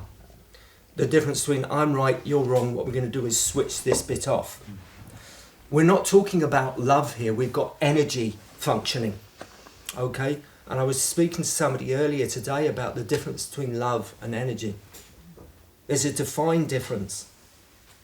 You know, if you look at love in itself, it's that pureness, that elastic knowledge of what feels right and the universe and unity and all those sorts of things. But yet, alongside there, you've got energy transmitting and doing what it does. Reincarnation, the process of reincarnation, is energy. It's just energy, correlating and magnetizing and meeting itself in reverse. Now, if you create an opposing force, okay, love against dark or light against dark, what you do is you create dissent.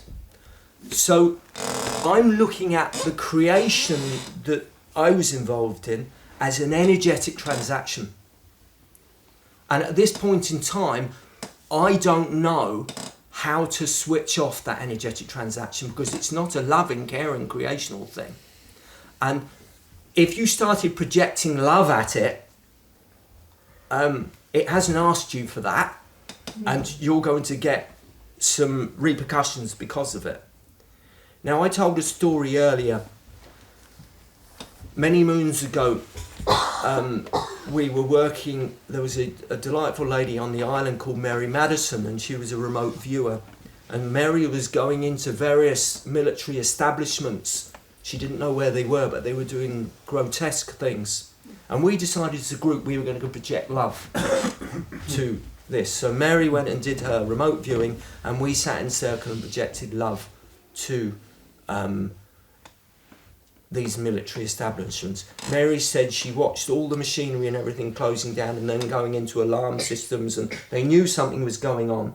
Within 5 minutes, we had a Black Ops helicopter going around the house. Okay? Yes. Now this is energy transmissions working and realising exactly what was going on. Black Ops helicopter going around the house. I had my house broken into, my car broken into, Carolyn was pushed down the stairs.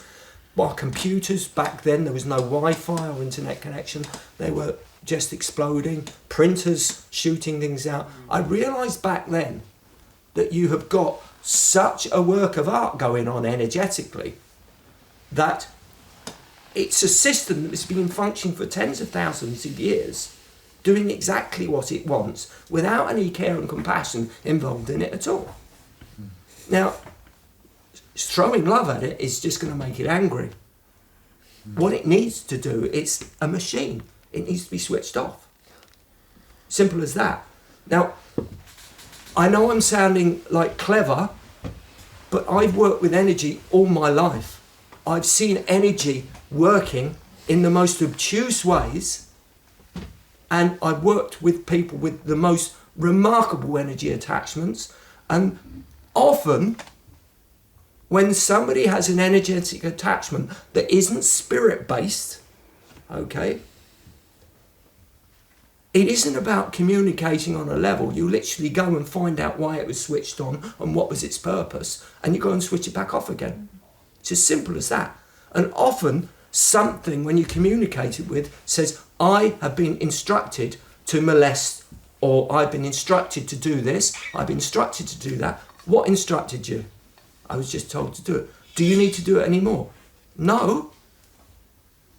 So all you do is you go to its platform and you switch it off. And it'll go away. It doesn't fight you. It's remarkable. So I'm not in any way trying to make myself look clever or big. I'm just saying this is what I see. This is a platform that I look at. This is how I gained access to this knowledge. Because it's mechanical and it's machine-like. I, at this point in time, don't know what to do about it just yet. But I need to talk about it. Does it have to do with acceptance? I don't know. I don't have the answers yet. Because I don't know how to switch it off. I was thinking when you were speaking about the shell, Yeah. you know, with the way going inwards, Yeah. it reminded me on a labyrinth where Yeah. you go inwards, Yeah. you stay for a moment and then you go the same way outwards. Yeah. Could this have to be something to do with this? Well, if I'm honest, I'm not yet brave enough to tune into that part of myself. If I'm totally honest, yeah. I need to build up a little bit of inertia, a little bit of self-stabilisation on what it all means. But one thing I had been empowered to do is go and share this word. Because it isn't just about that, it's about us regaining a part of ourselves. Because the moment we recognise we've got something missing, because nobody told us we have, and incidentally, the genetical adjustment that went from 12 strands of DNA down to 3 was done by humanity. We switched it down because we were going to be a danger to ourselves. It wasn't anybody from outer space came and tinkered around with us. We switched it down because we were going to be a danger to themselves if we carried on. Some very clever people realised that if you could go round being interfered with, carrying an artificial intellect with 12 strands of DNA, you can completely screw not only this planet up, but a lot of others. So it was switched off right down to 3 strands. That makes perfect sense to me. Now, I put my hands up, I honestly do, and say, look, this is a real mouthful of information to take on board. And you don't have to take it on board at all. Yes. If this world's a learning planet, Yeah. we're here to learn. You can't have light without dark, and you can't have dark without light. And the biggest lesson I feel on this planet is forgiveness. But it's not forgiving anyone for what they've done to you. It's you've actually got to forgive yourself for having asked them to do it, because that's the start of the lesson. So if we absorb both light and dark, because we are, we're both sides of the monster, by absorbing that and forgiving yourself for having released that monster, because it's that what's actually caused your life, that you've got to come to terms with and accept. It's, in a way, accepting the unacceptable part of you that you released by forgiving yourself. You could be absolutely right. Do you know, it's so new to me at this point in time that I haven't had the ability to be able to come to terms with what it actually truly means. And I'm very respectful of what you're saying, and I would be saying exactly the same words to me if it was me sitting in front of me. I was saying I need to, and maybe I do need to forgive myself for what it is that I was part of. Maybe you're absolutely right. Thank you. But if you created it, that then says there was other people who said, all right, you want to do this, we'll do it for you. So therefore, you might have been the trigger, but then the human race, as it was at that point, said, all right, we're going to run with this, we're going to see where this one goes. Very possibly. And therefore, it was your fault that created it, but you wasn't responsible for it. Yep. Very good question. Thank you for that, Vicky. Everything you've said has definitely rings of truth to it. Yep. I have a very strong belief that we create our own reality. Yep. That what energy, basically what we give out, you get back. Yep. And I've seen it in action a lot in the last couple of years, definitely in my life, that the more positive thinking I have, the more that the universe responds. Yeah. It looks after me. I'm just always in the right place at the right time.